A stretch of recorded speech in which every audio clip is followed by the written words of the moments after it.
Welcome back to the Friday Night 360AZ preview show. Hot Dog Haley Stasiak and Cymbal Monkey Jordan Ham here, now joined by Arizona Varsity's Cody Cameron, one of our favorite guests each and every year. Cody, thanks for joining us, and I know that you have a Twitter poll regarding your Halloween costume this year. Is voting still going on for that?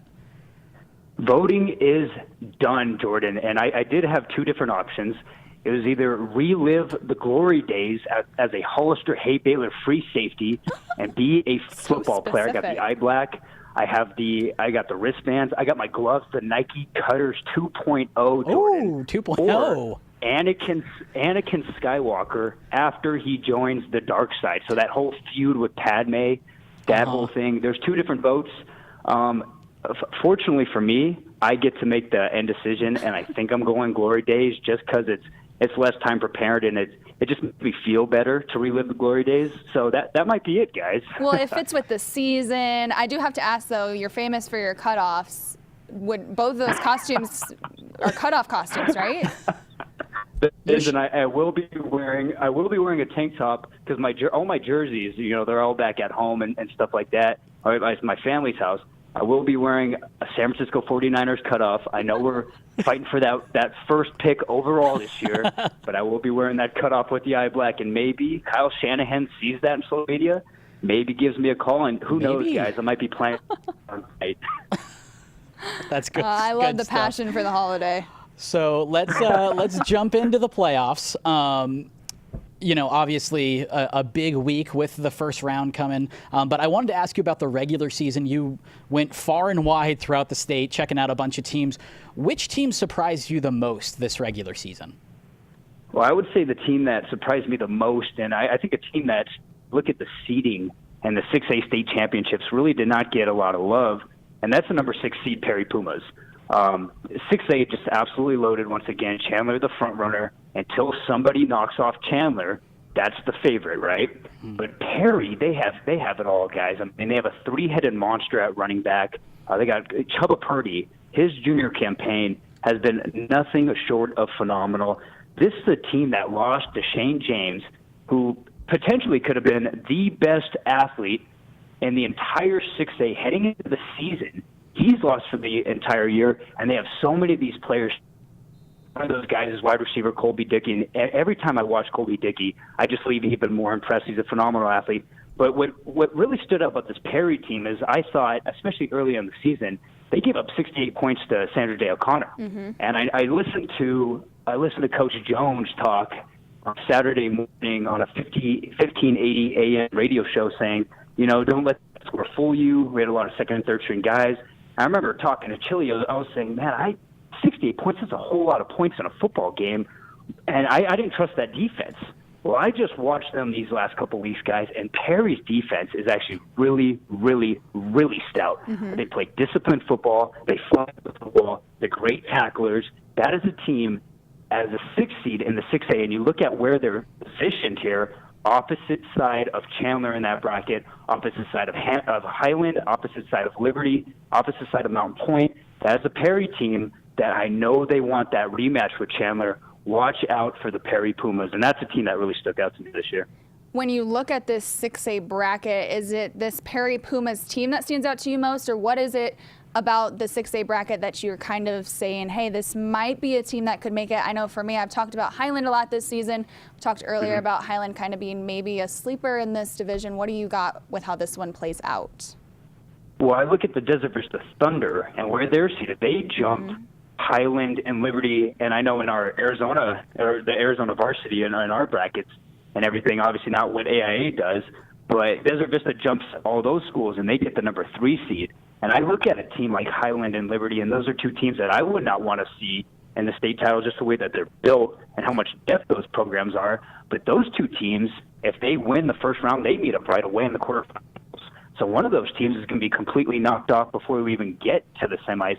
So DV's positioned really well, and I didn't think that was going to be a team that would make it to the third seed, especially after losing their star running back, Tyson Grubbs, in the Highland game. Mm-hmm. And they just have his little brother, and I know me and you have talked about this, Haley, his little brother, Devin, the freshman running back phenom over there.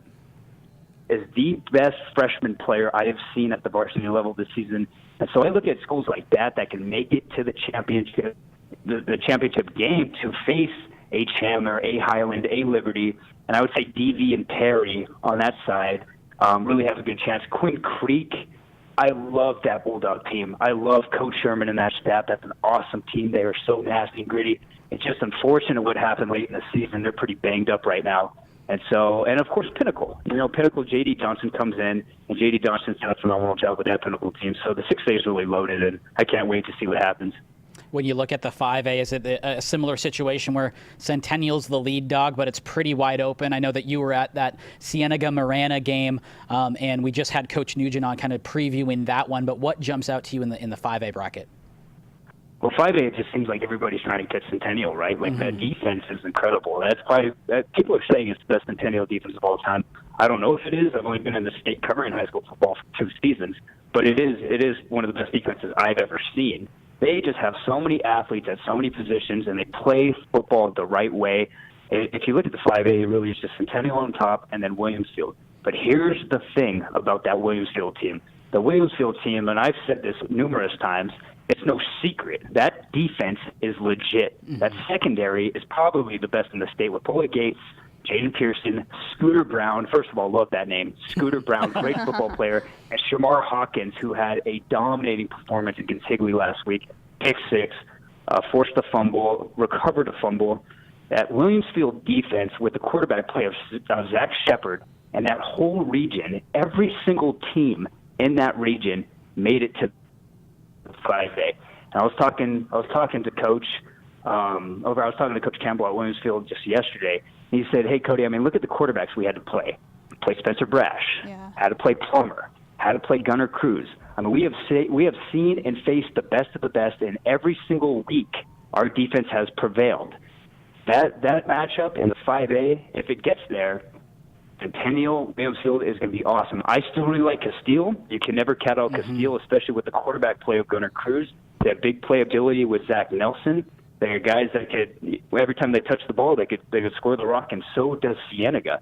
So yeah, Centennial is a front runner, and just like Chandler, until Centennial falls, they have to be the front runner. But there are teams in the 5A that, if they play their best game and they have a special performance from one of their all-stars, who knows what's going to happen. When you look at 4A, we're talking about these obvious powers. In 4A, it's South Point, Catholic, and Saguaro. But what about these 3 and 4 seeds in Desert Edge and Peoria? I know you saw that Peoria Cactus game last week. What stands out to you about Desert Edge and Peoria that could make these 2 teams kind of sneaky here in this division?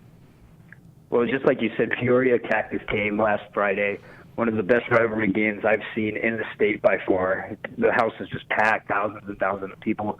Peoria's running back, Jawan Price, is probably the most under-recruited running back in the state. He had 4 touchdowns in 17 minutes of play. A guy has that next-level speed that college coaches just love. He's not the biggest running back, but he runs between the tackles really well. Every time he touches the ball, he's a threat to go. 5 touchdowns, 297 yards against a good Cactus defense.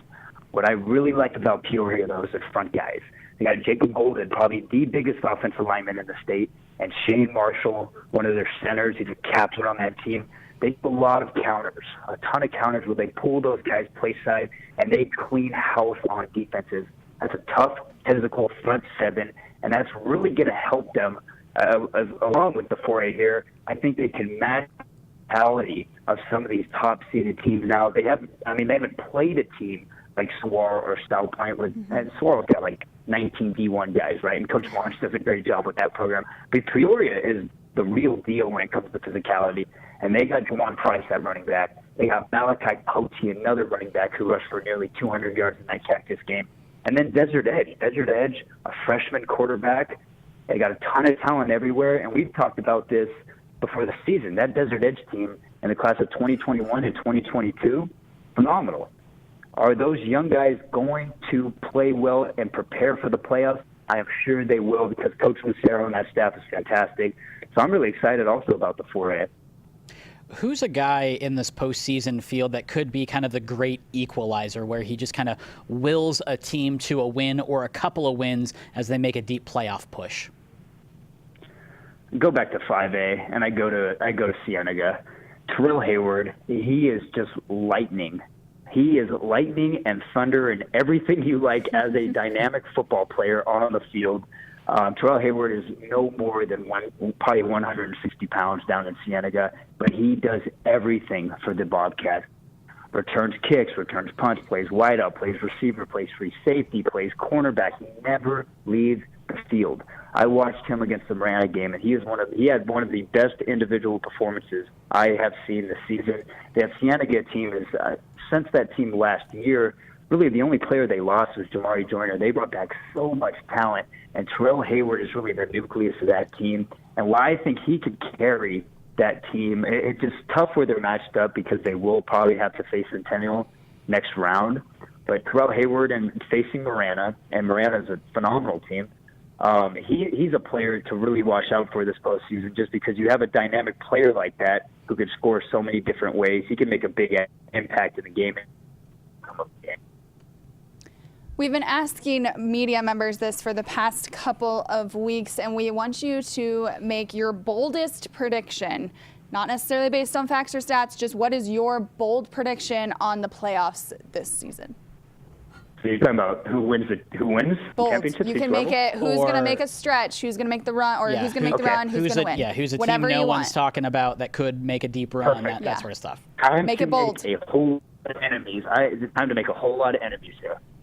I rode with this team all season long since I saw them in summer, and I have taken so much hate and criticism on social media, and I love it. Bring it all my way, because I'm about to make a statement, and I hope more come my way. Oh, goodness. Quarterfinals, November 9th at Chandler High School. Chandler is the best football team I have seen this season for 2 quarters when I watched them in Vegas. The best team.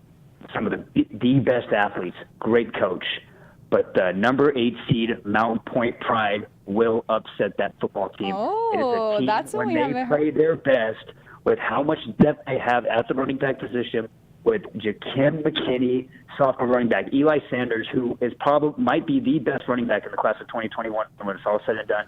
They will match the physicality of Chandler, and they will score on defense once, maybe twice, and they will upset the Chandler Wolves November 9th.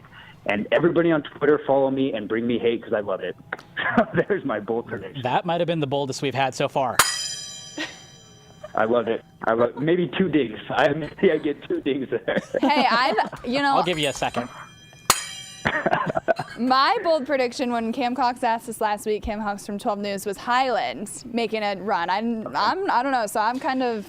I mean, we're looking at this 6A, and we're kind of like, all right, well, I don't know. We're making some. Yeah, I mean, the thing about that I like it. Yeah, the thing about that Mount Point team, if they convert third downs and they force turnovers, that's a real good team. So we'll see. They've definitely developed here over the course of the 2018 regular season. Okay. Cody, you give us great stuff all the time. We appreciate your time having us on. Enjoy your Halloween dressed up from the glory days. I appreciate you guys. Happy Halloween. Thanks, Cody.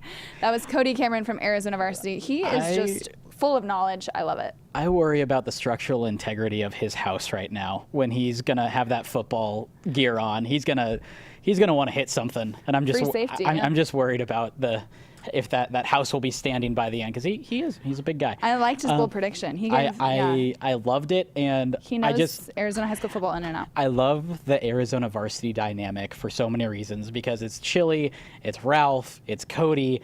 They all have big opinions, and they all kind of have their teams. They want that hate. Cody's very high on Mountain Point. Usually Chili's a little bit lower on Mountain Point. That's true. So I enjoy those debates. But that was a hot take. We need to write all these down and just keep track of them. We do. Because we have McClune saying that Perry will upset somebody. Mm-hmm. I can't remember what Cam's was. I don't remember either. You had Highland, I had Higley, but we have a lot of 6A. Jordan's dabbled in the 5A. We got to make some 4A bold predictions. We'll have that next week once things start to shake out. Yeah. Wrapping things up here this week, I am headed out to the west side to catch Peoria against Seton Catholic and Centennial against Sunny Slope. Looking forward to seeing how those play out. I haven't been on the west side this year, so seeing teams I haven't seen, obviously. Centennial, that power. We talked to Coach Richard Taylor earlier this week about what we're expecting from Centennial, and we are all expecting another big run for the Coyotes there. Yeah. So I know you're doing play-by-play for it. Yeah, I'll be doing play-by-play for Chandler and Boulder Creek. The 116, but I think Boulder Creek's a pretty dangerous 16 when you have Hendricks Johnson, the #1 receiver in 6A yards-wise, and I believe touchdowns as well. But we'll see what Chandler does when they step on the playoff field. They have done pretty well the past couple of years in that respect. So, and then I believe Eric is going to be in Ahwatukee checking out the Desert Vista game as well as the Desert Vista Chaparral and Mountain Point Brophy. Yeah, so those are going to be 2 good ones too. Yeah, so that's kind of where we're going to be this weekend. Sprinkled and throughout the valley. Here we go. It's playoff time. Playoff time. Make sure you. Yeah. She's so over it, and I love it. Make sure you check out Eric's Zone Read and tune in to Brad Sesmat's Football AZ on Fox Sports Arizona to get your dose of AZ audibles. It's playoff time, folks. Thank you for joining us. Find us on demand later. I'm going to cut you off. One more thing. A lot of sports fans, a lot of athletes watching this show, throwing on a jersey is not a Halloween costume, okay? Get creative. If you want it to be have some fun. Don't listen to her. I was going to dress up as a cheerleader, and that's my glory days. I'm proud of her that she actually wore a costume because she wasn't. But yes, don't listen to her. Jerseys are not costumes. Enjoy your Halloween, folks. See you next time.